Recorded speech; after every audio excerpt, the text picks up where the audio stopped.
इसी गांव में एक किसान रहता था। इस संसार में वह बहुत ही गरीब था। उसके पास जमीन का एक छोटा सा टुकड़ा था जिस पर वह खेती करता था। उसका गुजारा अत्यंत कठिन तरीकों से होता था। एक दिन सूरज की गर्मी चरम सीमा पर थी, परंतु किसान हमेशा की तरह खेत में काम कर रहा था। पसीने से लथपथ किसान बुआई के लिए खेत जोत रहा था। इसी बीच खेत में खुदाई करते समय जमीन से एक बड़ा सा लकड़ी का बक्सा मिला। किसान ने सावधानी से बक्से को निकाला।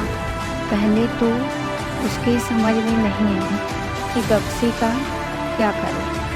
आखिर उसने बक्से को खेत के बाहर रख दिया। उसे साफ करके जो रोटियां वह घर से लाया था वह बक्से में रख दी और अपने काम में जुट गया। दोपहर को जब वह खाने के लिए रोटियां निकालने के लिए बक्से के पास गया तो हैरान रह गया। उसमें रोटियां भरी हुई थी। तब किसान को पता चला कि वह जादुई बक्सा था। उसमें जो भी चीज़ डालो उसका 80 गुना होकर बाहर आता। जैसे एक मूंगफली का दाना डालो तो तुरंत उसमें से 80 दाने निकल पड़ते। किसान ने तृप्त होकर खाना खाया और उसके बाद किसान संतुष्ट होकर बक्से को घर ले आया। बक्सा मिलने के बाद किसान बहुत खुश था। उसे लगा कि उसके सब दुख अब दूर होंगे। वह लालची नहीं बल्कि धैर्यवान व्यक्ति था।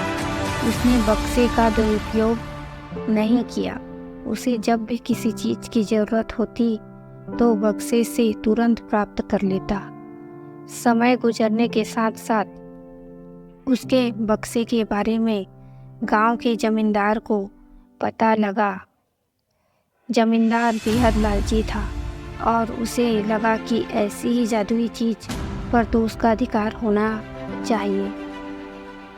उसके आदेश पर जमींदार के लट्ठे किसान को पकड़कर ले आए। उसने किसान को धमकाकर कहा, बक्सा जिस भूमि से मिला है वह मेरी जमींदारी में आती है, इसमें बता उस बक्से पर किसका अधिकार बनता है। किसान बोला, यह ठीक है हुजूर कि यह भूमि आपकी जमींदारी पर आती है, पर बक्सा जिस खेत से निकला है उस पर मैं खेती करता हूँ, अतः इस बक्से पर मेरा अधिकार है। किसान गिड़गिड़ाया, लेकिन जमींदार ने बहुत धमकाया। बक्सा पाकर जमींदार बहुत खुश हुआ, मगर किसान का रो रो कर बुरा हाल था। जमींदार की अब चांदी हो गई। वह जो चाहता बक्से में डालता और उसे कई गुना पाकर खुश हो जाता। कुछ लोगों ने जादुई बक्से की खबर मंत्री जी के पास पहुंचा दी। पहले तो उसे विश्वास नहीं हुआ, फिर उसने अपने निस्तर सेवक को बक्से की सच्चाई परखने के लिए भेजा। वहाँ जो उसने बक्से का जो जादू देखा तो वह मंत्री के पास जाकर सारी सच्चाई बता दी। मंत्री ने जमींदार को बुलाया, फिर उसे डराते हुए कहा, हमें पता चला है कि तुम्हारे पास एक जादुई बक्सा है, उसे तुरंत हमारे हवाले कर दो। इसी जादुई बक्से को हाथ से निकलते हुए देखकर जमींदार की हालत खराब होने लगी। उसने मंत्री जी से बहुत विनती की, पर मंत्री नहीं माना। बक्सा पाकर मंत्री मतवाला हो गया। विरोधियों को यह अच्छा मौका मिल गया। उन्होंने बक्से के साथ साथ मंत्री ने निकम्मेपन की खबर भी राजा तक पहुंचा दी। बक्से की बात सुनकर राजा अधीर हो उठा। वह अपने सेनापति के साथ मंत्री के घर जा पहुंचा। उसने कहा, देश की सारी जमीन राजा की होती है, इसलिए जादुई बक्से पर भी उसी का हक है। मंत्री ने बिना देरी किए बक्सा राजा को दे दिया। जादुई बक्से को पाकर राजा प्रसन्न हो गया। सबसे पहले राजा ने जादुई बक्से की मदद से अपनी खजाने की वृद्धि की। फिर राजा को उस बक्से की सुरक्षा को लेकर चिंता हुई। राजा हर कीमत पर उस बक्से को अपने साथ रखना चाहता था। राजा ने सोचा कि इसका रहस्य ज्ञात करना चाहिए कि आखिर इस बक्से में है क्या। यह जानने के लिए राजा उसमें प्रवेश कर बैठा। जब बाहर निकला तो उसके पीछे पीछे असली राजा बाहर निकले। असली राजा का कुछ पता नहीं चला था।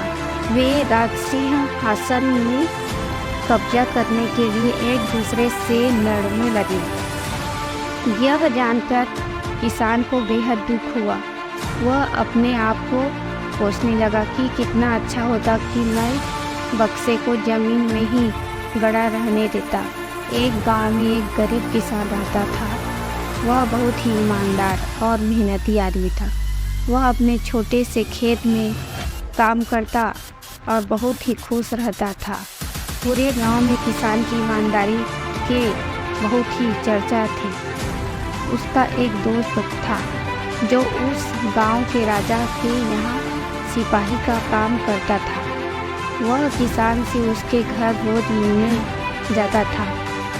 एक बार राजा ने अपने दरबार में एक ऐलान किया कि उसके बगीचे में काम करने वाला एक अच्छा सा कारीगर चाहिए जो उसके बगीचे के पेड़ पौधों और फूलों का ध्यान रख सके। राजा का यह ऐलान सुनकर किसान के दोस्त सिपाही ने सोचा कि यही मौका है कि किसान से मित्रता निभाने की।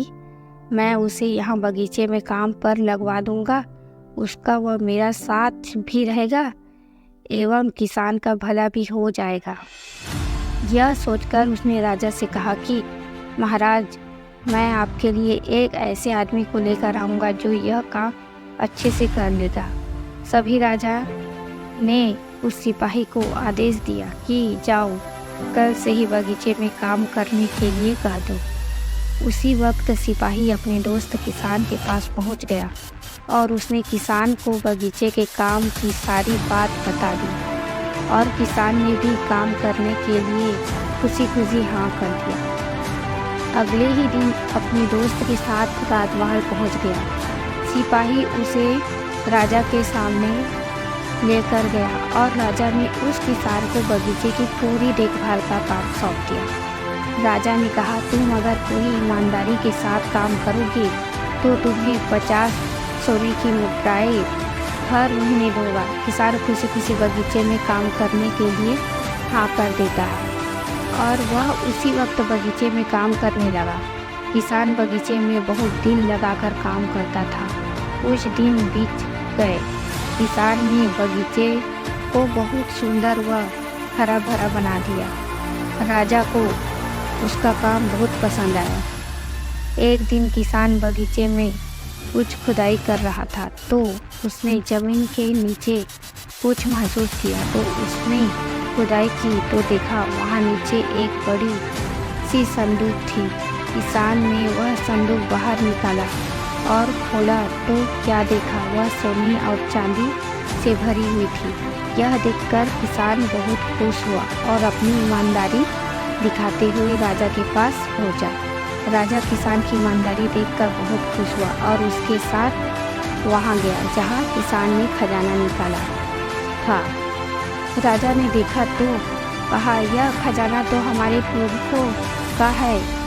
हम कई वर्षों से इसे खोज रहे थे। खजाना देख राजा बहुत ही खुश हो जाता है। राजा अगले दिन किसान को पूछता है, तुम्हें क्या इनाम चाहिए? किसान बोला, मालिक मुझे कुछ नहीं चाहिए, मेरे पास जो भी है मैं उसी में खुश हूँ। राजा उसकी इतनी अच्छी बात सुनकर और खुश हो गया और उसने किसान को अपना मंत्री बनाने का फैसला किया।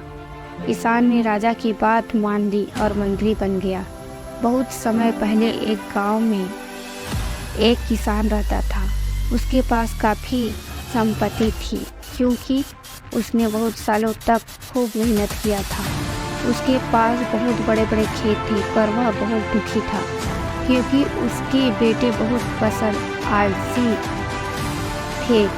ना तो वह उसकी मदद करते थे, सारे दिन सोते ही रहते थे और अपना समय फालतू के खेलों में बर्बाद किया करते थे। एक दिन किसान बहुत बीमारी पड़ गया। उसके बेटों ने डॉक्टर को बुलाया। यहाँ डॉक्टर ने कह दिया कि आपके पास ज़्यादा समय नहीं है, आपकी कोई आखिरी ख्वाहिश हो तो पूरा कर लें। वैसे तो आलसी बेटे कुछ काम नहीं करते थे, लेकिन वह अपने पिता से बहुत प्यार करते थे। डॉक्टर के जाने के बाद वह सभी रोने लगे। अपने बेटों को दुखी देखकर किसान का दिल पिघल गया और वह कहा, चिंता मत करो बच्चों, मैं स्वर्ग से तुम्हारी रक्षा करूंगा और उससे कि तुम कभी भूखे ना रहो। मैंने खेत में सारा धन गाड़ दिया है। जब वह तुम्हें मिली तो तुम लोग बाजार जाकर उसे बेच देना, वह तुम्हारे जिंदगी भर के लिए काम आएगी। कुछ ही समय के बाद किसान की मौत हो गई। कुछ दिन तक दुखी बैठे, दुख के मारे कोई काम नहीं कर पाए, पर फिर उन्हें लगा भोजन के लिए कुछ तो करना पड़ेगा। बेटों ने खेतों में खुदाई शुरू कर दी, पर वहाँ उन्हें कुछ न मिला। उनके पिताजी के दोस्त ने कहा, आखिर तुमने खेत जोत ही दिया है तो क्यों ना बीज भी डाल दो। बेटे तैयार हो गए। खेत बुआई करके उन्होंने इंतजार किया। उस साल मूसलाधार बारिश हुई। एक दिन जब बेटे सुबह उठे तो उन्होंने हवा में लहराते हुए अपनी फसल देखी। यह सब देखकर उनकी आंखें फटी की फटी रह गई और उन्होंने कहा कि यही वह धन था जो पिताजी हमारे लिए छोड़ के चले गए। अगर हम काम करेंगे तो हम कभी भी भूखे नहीं रहेंगे। एक बार रहता था एक गरीब किसान। वह बहुत ही परिश्रम था, पर इतना मेहनत करने के बावजूद भी उसके खेत में कोई फसल मौजूद नहीं थी। एक दिन पेड़ के नीचे आराम करते समय उसने एक सांप घर देखकर सोचा, शायद ये नाग ही खेत का रक्षक है। अगर मैं इसकी सेवा करूँगा तो मेरे खेत की उपजाऊ हो जाएगी। अगले दिन किसान एक दूध की कटोरी ले आया और कहा, ओ नाग देवता, कृपया मुझे समृद्धि और सफलता का आशीर्वाद दे। सांप ने सारा दूध पिया और एक सोने का सिक्का उसके लिए छोड़ा। सोने का सिक्का, तो यह सच है क्या नाग देवा? मेरे लिए शुभ है, धन्यवाद ओ नाग देवता। इसी प्रकार कई दिनों तक चलता रहा। एक दिन किसान को काम के लिए शहर जाना पड़ा। उसने अपने बेटे को बोला, बेटा, हर रोज नाग देवता को दूध देना नहीं भूलना। किसान के निकलने के बाद बेटा सांप को दूध देने लगा तो सांप ने रोज की तरह एक सोने का सिक्का दिया। बेटा सोचा, हर रोज एक सोने का सिक्का कम है, मुझे सारे एक साथ ही चाहिए। कल मैं सांप को मार के सारे सिक्के निकाल लूँगा। अगले दिन दूध पीते समय किसान के बेटे ने सांप को लकड़ी से मारने की कोशिश की। सांप तो बच गया निकला, परंतु उसने सांप को डस लिया। जब किसान वापस आया तो उसे इस घटना का पता चला और वह दुखी हो गया। किसान के बेटे को उसकी लालच की सजा मिल गई।